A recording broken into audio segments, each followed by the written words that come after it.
इंद्र ने प्रसन्न होकर राजा रानी को दर्शन देकर आशीर्वाद दिया और कहा कि तुम्हारे भाग्य में पुत्र तो नहीं है, पर मैं स्वयं कन्या के रूप में तुम्हारे यहाँ जन्म लूंगी। इतना कहकर सावित्री देवी तो अंतर्ध्यान हो गई। कुछ समय बाद रानी के गर्भ से साक्षात सावित्री का जन्म हुआ। राजा रानी ने उनका नाम भी सावित्री ही रखा। सावित्री सर्व गुणों से संपन्न थी। वो चंद्रमा की कला के समान नित्य प्रति बढ़ने लगी।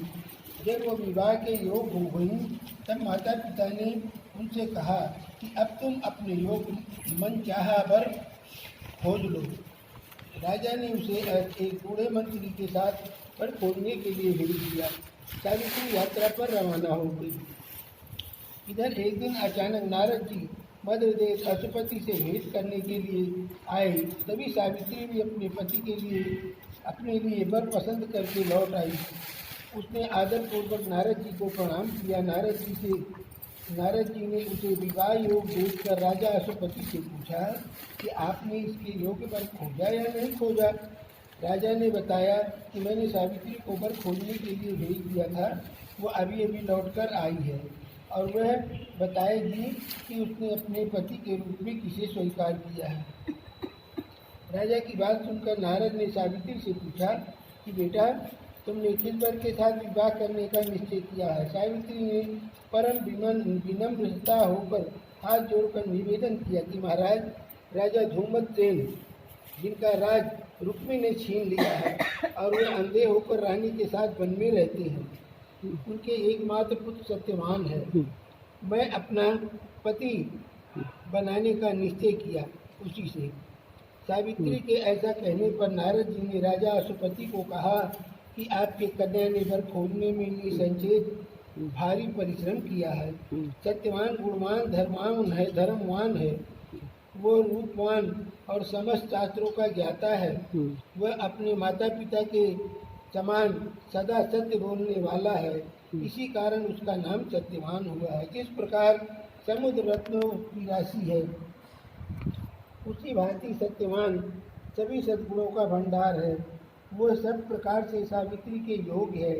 ये सब बातों से सावित्री के साथ समझा रखता है।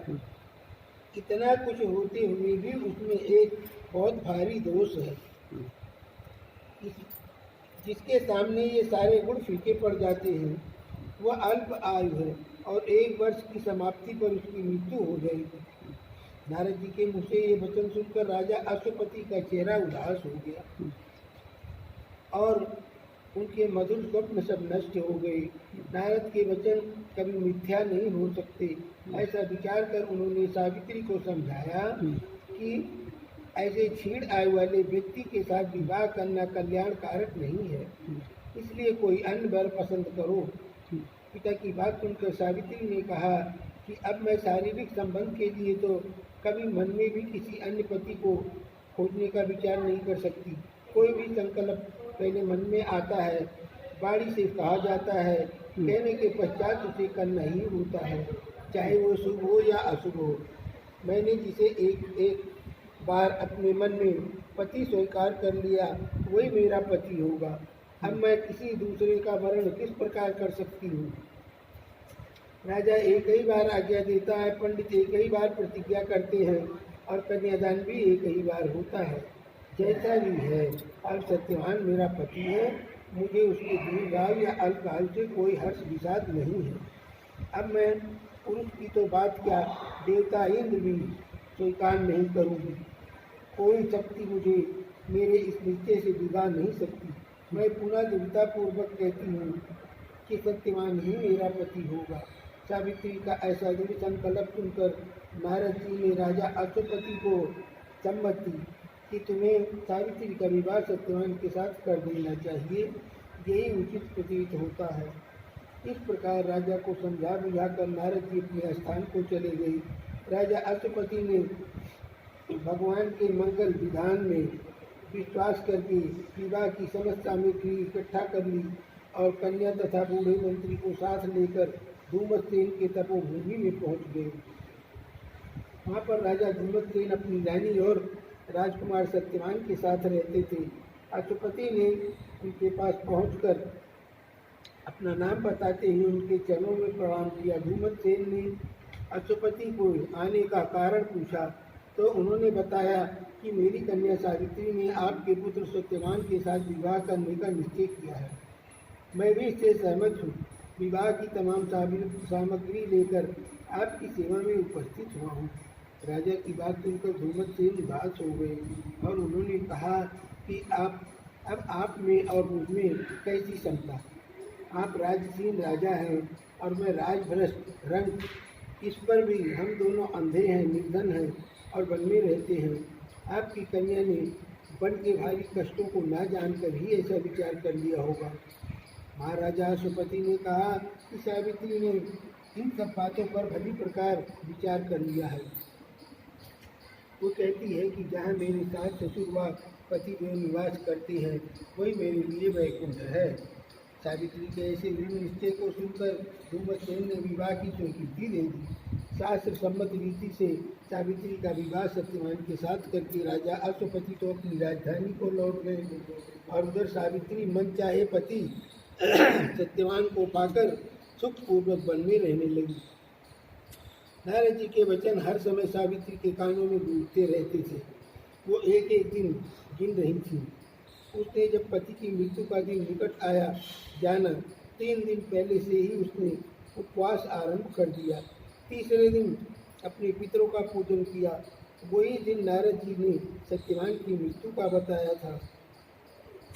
रोज की भांति उस दिन भी सत्यवान अपने समय पर कुल्हाड़ी और टोकरी लेकर लकड़ी काटने के लिए वन में जाने लगा तो सावित्री ने स्वयं भी उसके चलने का आग्रह किया। सत्यवान ने उसे माता पिता की सेवा के लिए वहीं ठहरने की सम्मति दी। तब सावित्री अपने सास ससुर से सत्यवान के साथ वन में जाने की आज्ञा ले आई और उसके साथ वन को चलने की तैयारी करी। सत्यवान ने वन में पहुंचकर फल फूल तोड़े और बाद में लकड़ी काटने के लिए एक वृक्ष पर चढ़ा। वृक्ष के ऊपर ही सत्यवान के सिर में भारी पीड़ा होने लगी। वो वृक्ष से नीचे उतर आया और सावित्री की जांघ पर अपना सिर रखकर लेट गया। कुछ देर बाद सावित्री ने अनेक दूतों के साथ यमराज को हाथ में पास लिए हुए देखा। पहले तो यमराज ने सावित्री को दैवी विधान कहकर सुनाया और फिर वह सत्यवान के अंगुष्ठामात्र जीव को लेकर दक्षिण दिशा की ओर चले गए। सावित्री भी यमराज के पीछे पीछे चलने लगी। जब बहुत दूर तक भी उसने यमराज का पीछा न छोड़ा तो उन्होंने उससे कहा कि हे पतिव्रते, जिस सीमा तक एक मनुष्य दूसरे मनुष्य के साथ जा सकता है वहाँ तक तुमने पति का साथ दे दिया। अब तुम घर लौट जाओ। सावित्री ने कहा कि धर्मराज जी, जहाँ मेरा पति जा रहा है मैं वहीं जाऊंगी। मुझे भी जाना है। यही सनातन धर्म है। पतिव्रता के प्रभाव और आपकी कृपा से कोई मेरी गति को रोक नहीं सकता। सावित्री ने ऐसे धर्म पूर्वक वचन सुनाकर यमराज को प्रसन्न कर दिया। उसने एक बार मांगने के लिए कहा। सावित्री बोली कि मेरे सास ससुर वन में रहते हैं और अंधे हैं। मैं आपसे यही मांगती हूँ कि उन्हें दिखाई देने लगे। यमराज ने कहा ऐसा ही होगा कहकर उसे पुनः लौट जाने की सलाह दी। यमराज की बात सुनकर सावित्री ने कहा, भगवान, जहाँ मेरे पति देव जाते हो वहाँ उनके पीछे चलने में मुझे कोई कष्ट या परिश्रम नहीं है। पति परायण होना मेरा कर्तव्य है। आप धर्मराज हैं पर सज्जन हैं। सत्पुरुषों का समागम भी तो कुछ कम नहीं होता, पुण्य का फल होता है। सावित्री के ऐसे धर्मयुक्त और श्रद्धापूर्ण वचन सुनकर यमराज ने फिर कहा, सावित्री, मैं तुम्हारे वचनों से बहुत प्रसन्न हूँ। तुम मुझसे एक वरदान और मांग सकती हो। सावित्री ने कहा, राजा धूमतसेन का राज छिन गया है, उसे वह पुनः प्राप्त करे और धर्म में उनकी सदैव प्रीति बनी रहे, यही वरदान मुझे दीजिए।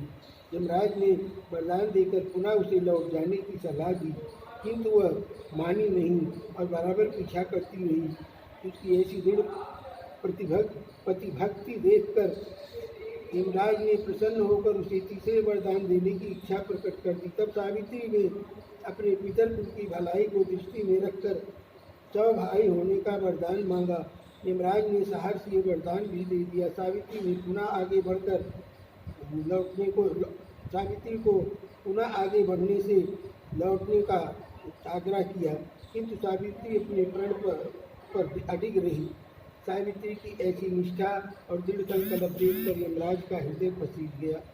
वे बड़ी कोमल वाणी में बोले, हे सुब्रते, तुम ज्यों ज्यों उत्तम धर्मयुक्त और गंभीर युक्तिपूर्ण वचन कहती हो, त्यों त्यों मेरी प्रीत तुम पर बढ़ती जाती है। अतः तुम सत्यवान के जीवन को छोड़कर एक और वरदान मुझसे ले लो और अपने घर लौट जाओ। पहले तीनों वरदान पाकर सावित्री ने अपने ससुर कुल और पितर कुल दोनों का कल्याण कर दिया था। अब केवल अपना ही भलाई का प्रश्न सन्मुख था। पति परायण नारी को अपने पति की आयु की वृद्धि के अतिरिक्त और क्या फल कामना हो सकती है, यही सोचकर सावित्री ने सत्यवान से सौपुत्र होने का वरदान मांगा।